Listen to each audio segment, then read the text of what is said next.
Well, it's great to speak with you today, Becky. Look forward to hearing your views on supply chain talent management. Can you start by providing a brief background of yourself? Sure. My name is Becky Partida. I'm a research specialist at APQC, which is a nonprofit research firm focused on benchmarking and best practices. And APQC's research aims to identify and share those best practices and benchmarks so that companies can make more informed business decisions.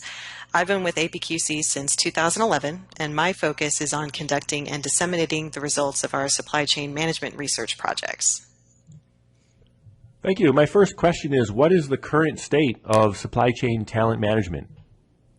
Well, managing talent within the supply chain discipline is a critical issue that's of great concern to senior level executives at many companies. And this is increasingly true as supply chains become a more strategic function within the enterprise, and many senior supply chain professionals plan to retire. Companies are looking for employees who can meet the demands of a complex global economy, and many companies may not be able to retain the skills that they need through talent recruitment alone. At APQC, we recently conducted a study on recruiting and developing talent in the supply chain, and we surveyed individuals from 167 companies in more than 40 different industries. We found that only half of the 167 companies in our survey have formal supply chain talent management programs. Among those that do, 81% agreed or strongly agreed that talent management is a top priority for their company. Only half of the organizations without formal supply chain talent management programs consider talent management a top priority for them. And this difference is rather alarming because it means that a significant subset of companies is failing to recognize talent management as a top priority. And how prepared are supply chain job candidates? Well, as part of our study, we asked our participants to rate how prepared previously interviewed supply chain job candidates were with regard to various areas of the supply chain discipline. We found that the candidates were rated most prepared for more tactical areas such as procurement, inventory management, and supplier management. On the other hand, candidates were rated least prepared in more strategic areas such as research, financial management, and international experience. Now, this is interesting given that the skills that organizations consider most important for supply chain employees tend to be in the more strategic area. We asked our survey participants to rate the importance of more than 30 different skills in the supply chain, and the participants considered softer skills like business ethics and problem solving to be the most important, not the more tactical skills that supply chain job candidates were best prepared for. Which supply chain jobs are hardest for organizations to fill? We asked our survey participants to rate how hard it was to fill several operational, tactical, and strategic job level functions, as well as how hard it was to keep employees in these roles. And the results that we got were similar to those regarding job candidate preparedness.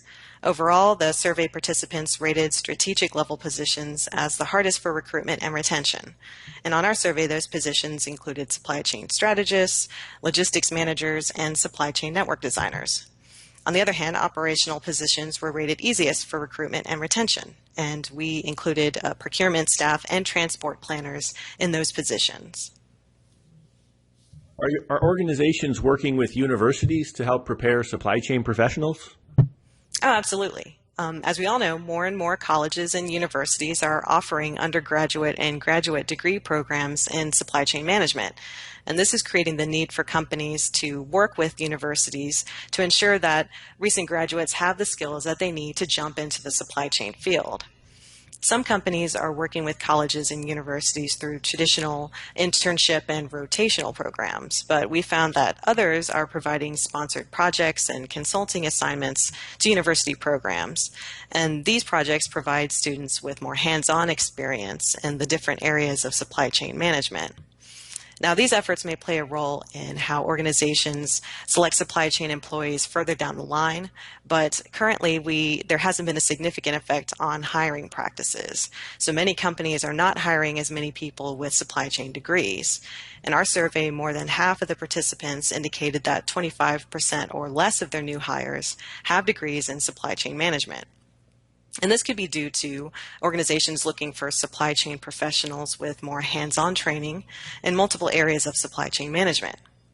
Many universities' supply chain management programs haven't prepared candidates in multiple areas of supply chain, but instead they've given students experience in a particular focus area like procurement or logistics. And how are organizations developing their supply chain talent and reducing the potential for skills loss as the senior employees retire? Well, we did find that organizations are creating formal supply chain talent management programs, and these provide the supply chain functions of organizations with a more integrated approach to tasks such as workforce planning, staffing, training and development, performance management, rewards, and the retention of talent. But companies can enhance these programs by setting objectives regarding talent management in the supply chain function. However, it's worth noting that to truly be effective, those objectives must align with the overall organizational objectives. And the use of workforce planning exercises at companies has helped many of them to identify talent gaps for critical positions, and it's also helped them generate strategies to develop or recruit talent to fill those gaps. Other methods that we found for developing talent and reducing the potential for skills loss include the use of on-the-job and rotational training programs, as well as mentoring programs. And in mentoring programs, senior supply chain executives can be paired up with newer supply chain employees. And these programs help engage both the mentors and the mentees by providing opportunities for growth and connection.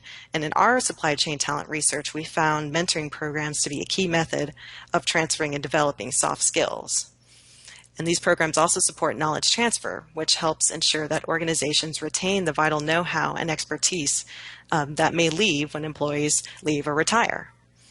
However, it's worth noting that despite the internally developed programs that many companies have done, it's important for companies to collaborate with universities to help them establish curricula that will better prepare younger supply chain professionals to enter into the field. And thanks, Becky, for sharing your views on supply chain talent management. Thank you.